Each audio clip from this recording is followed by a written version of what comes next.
जैन साथियों, इस वीडियो में एक बार फिर से एक नई वैकेंसी के बारे में लेकर के आया हूं। ये भर्ती चतुर्थ श्रेणी कर्मचारी भर्ती है, जो कि अलग अलग डिपार्टमेंट में होने वाली है। 4th क्लास की ये वैकेंसी है। क्या इसका प्रोसीजर रहने वाला है, क्या इसका एग्जाम सिलेबस रहने वाला है, कितनी वैकेंसियां आई हुई है, वो सारी बातें इस वीडियो में बताने वाला हूं। तो बने रहिए मेरे साथ। चलिए शुरुआत करते हैं आज के इस वीडियो को।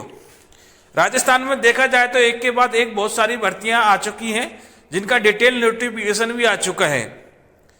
चतुर्थ श्रेणी कर्मचारी भर्ती ये लगभग 52,000 के आसपास है, यानी कि एग्जैक्ट देखा जाए तो 52,453 वैकेंसी देखने को मिली है, जिसमें नॉन टीएसपी के क्षेत्र में 46,931 वैकेंसियां हैं और टीएसपी के क्षेत्र में 5,500 वैकेंसियां देखने को मिली है। चतुर्थ श्रेणी कर्मचारी की भर्ती है, जिसमें प्रशासनिक सुधार और राज्य सरकार के जो विभिन्न विभाग है, इनके अंतर्गत ये वैकेंसियां होने वाली है। किस नियम के तहत ये भर्ती होने वाली है, तो वह राजस्थान चतुर्थ श्रेणी सेवा भर्ती और सेवा की सामान्य शर्तें 1999 नियम के तहत भर्ती निकाली गई है। चतुर्थ श्रेणी कर्मचारी की ये भर्ती है। नॉर्मली सारी बात है एज इट इज, जो अन्य एप्लीकेशन फॉर्म में अप्लाई होती है वो सेम टू सेम यहाँ अप्लाई होने वाली है। कि कैसे आपको फॉर्म भरना है सब जानते हो। पहले ओटीआर रजिस्ट्रेशन करवाना है, और जिन्होंने ओटीआर रजिस्ट्रेशन करवा दिया है उनको यहाँ पे डायरेक्ट फॉर्म फिल कर देना है, उनको कोई भी शुल्क नहीं लगेगा। लेकिन जिन्होंने अभी तक ओटीआर रजिस्ट्रेशन नहीं करवाया है वो एक बार ओटीआर रजिस्ट्रेशन करवा लें, और जिन्होंने करवा लिया है उनके लिए कोई प्रॉब्लम नहीं है, वो डायरेक्टली फॉर्म को अप्लाई कर सकते हैं। ओटीआर रजिस्ट्रेशन के समय पंजीयन शुल्क लगने वाला है, लेकिन जिन्होंने ओटीआर रजिस्ट्रेशन करा दिया है उनके लिए कोई भी पंजीयन शुल्क देने की आवश्यकता नहीं है। आप या तो खुद से इस फॉर्म को भर सकते हैं या किसी ई मित्र वाले से इस फॉर्म को भरवा सकते हैं, कैसे भी आप कर सकते हो। इसके अलावा आपको फोटो और साइन से रिलेटेड आपको ध्यान में रखना है कि फोटो जो होना चाहिए ये 1 माह से पुराना नहीं होना चाहिए। फोटो क्लियर होना चाहिए, चश्मे वगैरह उसमें नहीं होने चाहिए। और जो फॉर्म आप भरोगे वो 10वीं की मार्कशीट के आधार पर भरे जाने चाहिए, क्योंकि 10वीं की मार्कशीट में आपके डेट ऑफ बर्थ रहती है, और इसके अलावा नेम, फादर्स नेम और मदर्स नेम भी उसमें शामिल होते हैं। तो जब भी आप फॉर्म भरे 10वीं के आधार पर ही भरे, 10वीं की मार्कशीट के आधार पर ही फॉर्म भरे। डेट ऑफ बर्थ भी उसमें जैसे सेम टू सेम है वही डेट ऑफ बर्थ वहाँ भरनी है, क्योंकि बाद में इसमें कोई भी करेक्शन देखने को नहीं मिलेगा। तो आप जब भी फॉर्म भरे सावधानी पूर्वक फॉर्म भरे, कोई भी गलती वहां नहीं करे। एसएसओ आईडी के माध्यम से ये फॉर्म भरा जाने वाला है।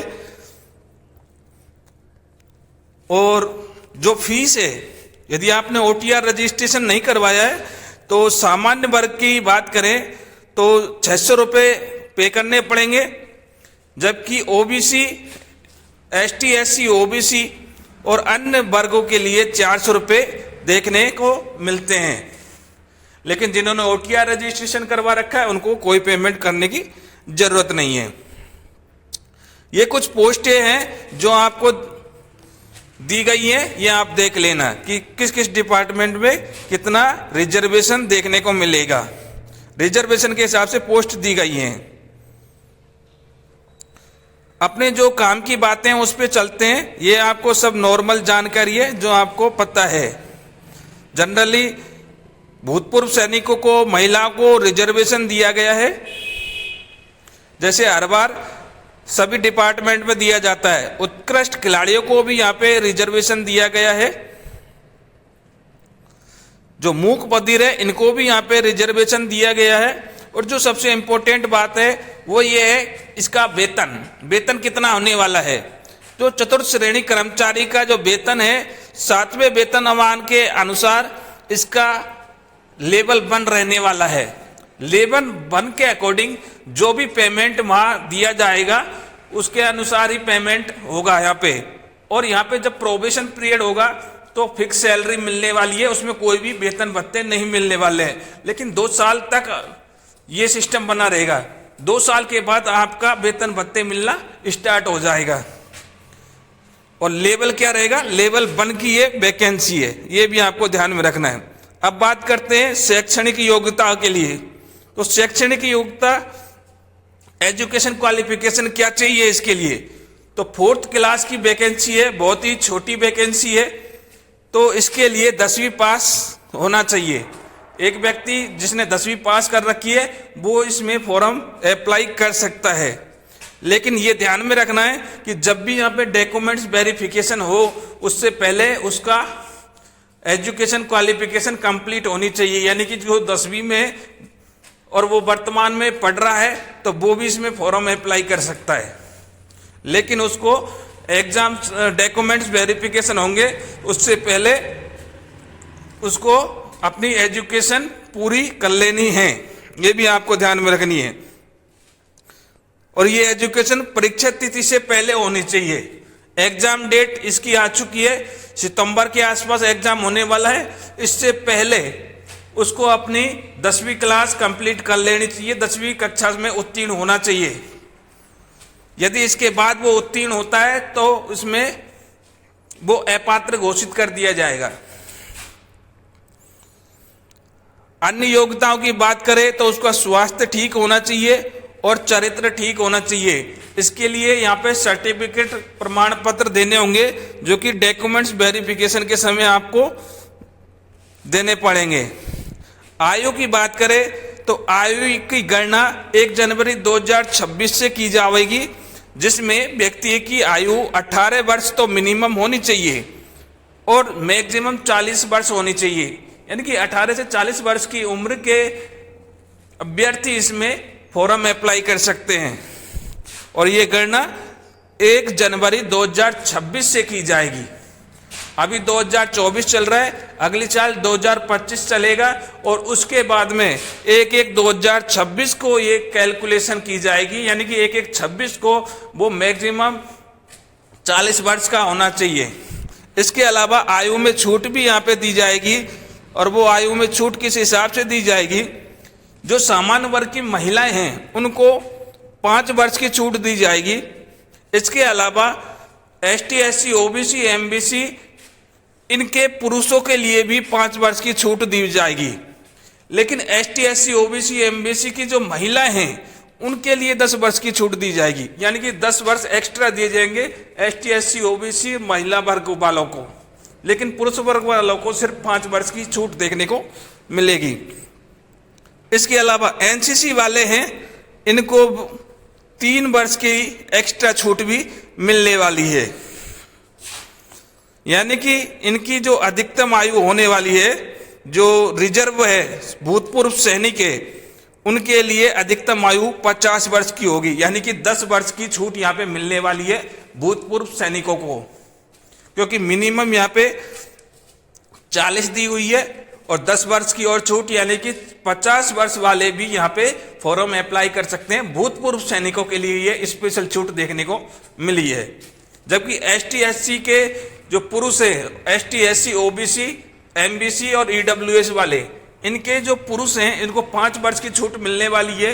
यानी कि 45 वर्ष होने के बाद भी वो फॉर्म अप्लाई कर सकते हैं। मैक्सिमम आयु उनकी 45 वर्ष हो जाएगी, क्योंकि 40 तो इसमें एज लिमिट दी है। इसके अलावा 5 वर्ष की छूट देखने को मिलेगी, यानी कि टोटल 45 वर्ष हो जाएंगे। यानी 45 वर्ष मैक्सिमम आयु होनी चाहिए। इसके बाद की उम्र वाला यहाँ पे फॉर्म अप्लाई नहीं कर सकता, 45 वर्ष हो जाएगा। तो ये छूट के बारे में था जो कि आपको फॉर्म भरने से पहले कंसीडर करना है कि आप इस एज कैटेगरी में आते हो या नहीं आते हो। अब चलते हैं आगे। फॉर्म कब से स्टार्ट होने वाले हैं? 21 मार्च से ये फॉर्म स्टार्ट होने वाले हैं और 19 मार्च तक ये फॉर्म चलेंगे। रात के 12 बजे तक ये फॉर्म चलने वाले हैं। ऑनलाइन माध्यम से ये फॉर्म स्वीकार किए जाएंगे, कोई भी ऑफलाइन आवेदन नहीं करेगा। ऑफलाइन आवेदन का कोई सिस्टम ही नहीं है, ऑनलाइन आवेदन ही स्वीकार किए जाएंगे। प्रवेश पत्र की बात करें तो जैसे ही एग्जाम होगा उसके 10-15 दिन पहले वेबसाइट पे अपलोड कर दिए जाएंगे। कोई भी ऑफलाइन डाक द्वारा नहीं भेजे जाएंगे, जैसे कि हर एग्जाम में होता है। पहले होता क्या था कि ऑफलाइन डाक के द्वारा एडमिट कार्ड भेजे जाते थे, लेकिन फिलहाल ऑनलाइन वाला सिस्टम आ गया तो कोई भी ऑफलाइन एडमिट कार्ड नहीं भेजे जाते हैं। इसके बाद आवेदन का मैंने बता दिया, एसएसओ आईडी के माध्यम से आवेदन किया जाएगा। फोटो की बात करें तो फोटो 1 माह से अधिक पुराना नहीं होना चाहिए और फोटो की जो बैकग्राउंड है वो सफेद या हल्का रंग का होना चाहिए, ऐसा डार्क कलर बैकग्राउंड में नहीं होना चाहिए। तो जब भी आप फोटो बनवाएं तो उसको कह दें कि बैकग्राउंड को या तो वो व्हाइट कर दे या फिर बैकग्राउंड हल्का पीला हो तो भी फोटो चल जाएगा। लेकिन जो डार्क बैकग्राउंड होता है, जैसे कई बार क्या है डार्क नीला कर दिया, डार्क रेड कर दिया या डार्क काला कर दिया, तो ऐसे फोटो बनवाए जाते हैं। तो हो सकता है इन फोटो के कारण से आपका फॉर्म रिजेक्ट हो जाए। तो ये भी आपको ध्यान में रखना है कि जो फोटो है उसका बैकग्राउंड या तो सफेद हो या फिर हल्का कलर का हो। या दूसरी बात, फोटो 1 माह से ज्यादा पुराना नहीं होना चाहिए। और फोटो में यदि आपने चश्मा पहन रखा है तो चश्मा हटा के ही फोटो खिंचवाएं। इसके अलावा दाढ़ी वगैरह आ रही है तो शेविंग करके ही फोटो खिंचवाएं।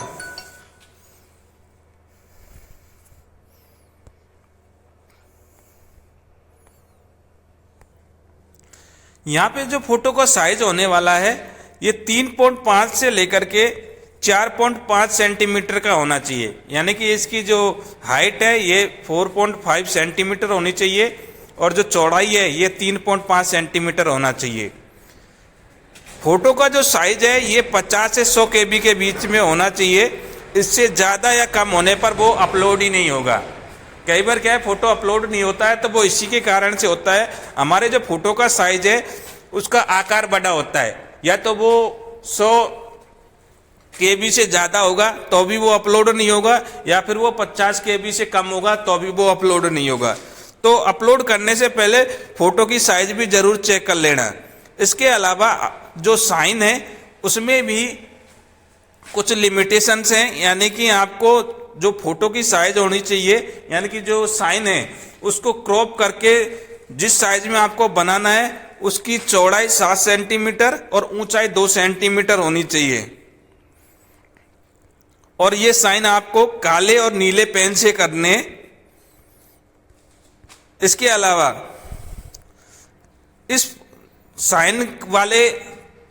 साइन की जो साइज होनी चाहिए ये 20 KB से लेकर के 50 KB के बीच में होना चाहिए। 50 KB से ज़्यादा हुआ तो वो अपलोड ही नहीं होगा, एरर दिखा जाएगा। तो आपको जब भी आप फोटो और साइन अपलोड करें इसकी साइज का जरूर ध्यान रखिएगा। और एक बात और आपको ध्यान में रखना है कि मोबाइल फोन से आप यदि फोटो खींच के साइन करके फोटो खींचते हो तो वो भी यहाँ सही नहीं होगा। आपको स्कैन करवा के ही फोटो को अपलोड करना है। इसके अलावा प्रवेश पत्र आपके वेबसाइट पे अपलोड हो ही जाएंगे। उत्तर कुंजी भी एग्जाम के बाद में अपलोड हो जाएगी, उसके बाद आप देख सकते हो उसमें ये सारी बातें जो कि नॉर्मल एग्जाम में आपके साथ होती है वही बातें हैं। अब जो अलग बात है वो है एग्जाम से संबंधित। एग्जाम किस प्रकार होने वाला है, क्या वो सिलेबस में आने वाला है, वो सबसे ज़्यादा इम्पोर्टेंट है। तो ये है चतुर्थ श्रेणी कर्मचारी भर्ती की परीक्षा स्क्रीन, जिसमें 2 घंटे का पेपर होने वाला है। टोटल 120 प्रश्न होने वाले हैं। 120 प्रश्न है, 2 घंटे का पेपर है। सिलेबस में क्या क्या रहने वाला है, तो सिलेबस में यहाँ पे 4 सब्जेक्ट रहने वाले हैं, जिसके अंतर्गत हिंदी, अंग्रेजी, सामान्य ज्ञान और गणित, ये 4 सब्जेक्ट रहने वाले हैं। कौन कौन से? हिंदी, अंग्रेजी, सामान्य ज्ञान। सामान्य ज्ञान के अंतर्गत यहाँ राजस्थान का भूगोल, इतिहास और कला संस्कृति, भारतीय संविधान और राजस्थान के संविधान दोनों, यानी कि राजस्थान की पॉलिटी के साथ साथ इंडिया की पॉलिटी भी देखने को मिलेगी। इसके अलावा सामान्य विज्ञान, जनरल साइंस, समय सामयिक घटना यानी करंट अफेयर भी इसमें देखने को मिलेगा। और बेसिक कंप्यूटर के प्रश्न भी इसमें पूछे जा सकते हैं। तो ये मेन तो 4 सब पॉइंट थे। इनके अलावा कितने प्रश्न होने वाले हैं तो हिंदी के 30 प्रश्न होने वाले हैं, अंग्रेजी के 15 प्रश्न होने वाले हैं। सामान्य ज्ञान में देखा जाए तो राजस्थान की ज्योग्राफी के 10 प्रश्न पूछे जाएंगे। इसके अलावा राजस्थान की जो इतिहास, कला, संस्कृति है, इससे भी 10 प्रश्न पूछे जाएंगे। इंडियन पॉलिटी और राजस्थान पॉलिटी है, इससे भी आपको 10 प्रश्न पूछे जाएंगे। जनरल साइंस के 5 प्रश्न देखने को मिलेंगे। करंट अफेयर से संबंधित 10 प्रश्न देखने को मिलेंगे और कंप्यूटर के 5 प्रश्न देखने को मिलेंगे। इसके अलावा जो मैथ के प्रश्न हैं, ये 25 प्रश्न आपको देखने को मिलेंगे। इस प्रकार से टोटल 120 प्रश्न आपको देखने को मिलेंगे और इन 120 प्रश्नों को करने के लिए आपको 2 घंटे का टाइमिंग दिया जाएगा। टोटल मार्क इसके 200 होने वाले हैं। नंबर ऑफ क्वेश्चंस 120 होने वाले हैं, यानी कि एक प्रश्न लगभग 1.5 मार्क का होने वाला है, लगभग 1.5 से 2.5 मार्क का होने वाला है।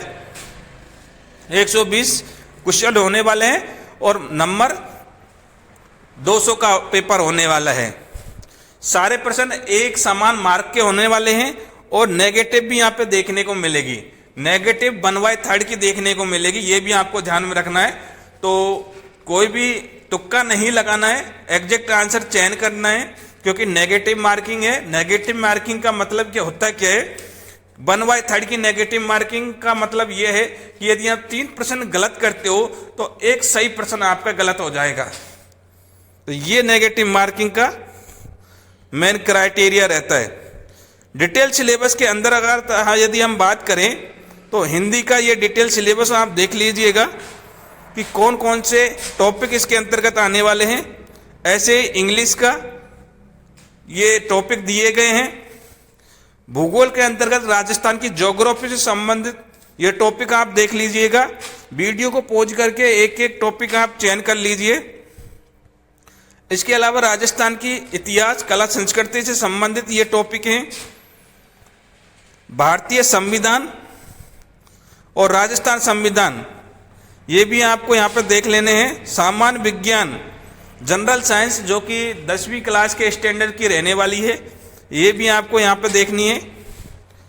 करंट अफेयर की बात करें तो करंट अफेयर के मामले में आपको खेल से संबंधित, राजनीति से संबंधित, अर्थव्यवस्था से संबंधित, सामाजिक, भौगोलिक, सांस्कृतिक परिस्थितियों से संबंधित आपको जो भी मुद्दे वगैरह हैं, इनसे संबंधित करंट अफेयर पूछे जा सकते हैं। कंप्यूटर के प्रश्न भी देखने को मिलेंगे और कंप्यूटर में आपको hardware device, software, operating system, application software, इसके अलावा MS वर्ड, MS एक्सेल और MS power point, internet, email से संबंधित कंप्यूटर के प्रश्न देखने को मिलेंगे। मैथ के प्रश्नों की बात करें तो मैथ का जो वेटेज अच्छा खासा रहने वाला है। 25 क्वेश्चन पूछे जाएंगे, जिसके अंतर्गत आपको महत्तम समापवर्तक, औसत लाभ हानि प्रतिशत, साधारण ब्याज और चक्रवृद्धि ब्याज, अनुपात समानुपात, साझा, समय और कार्य, समय, चाल और दूरी और आंकड़ों का चित्रों के द्वारा निरूपण, इससे संबंधित सवाल मैथ में देखने को मिलेंगे। पेपर की बात करें तो आपको यहाँ पे 5 ऑप्शन देखने को मिलेंगे। उन 5 ऑप्शंस में 4 ऑप्शंस के आपको आंसर देने हैं। 4 आंसर आपको सिर्फ 4 ऑप्शंस में से ही देने हैं। यदि आपको कोई भी प्रश्न नहीं करना है, यदि आपको कोई प्रश्न नहीं करना है,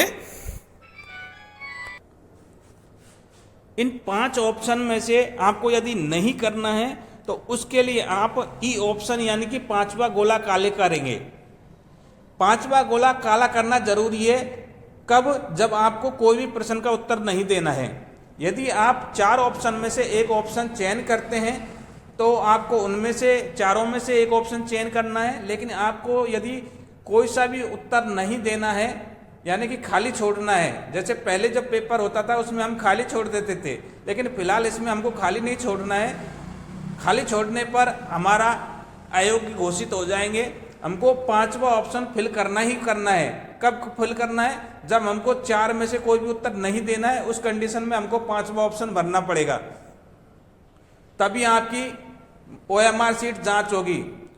नहीं भरने पर अगेन 1/3 की नेगेटिव मार्किंग होगी और 10% से ज़्यादा यदि हम ई ऑप्शन को खाली छोड़ देते हैं तो हमें अयोग्य घोषित कर दिया जाएगा, हमारी OMR सीट जांच नहीं होगी। तो ये भी आपको ध्यान में रखना है। तो ये सारी बातें मैंने आपको बता दी चतुर्थ श्रेणी कर्मचारी से भर्ती की। उम्मीद करता हूं कि सारी जानकारी इसमें मैंने कवर कर दी गई है। मिलते हैं एक नेक्स्ट वीडियो के साथ में, तब तक के लिए जय भारत जय हिंद।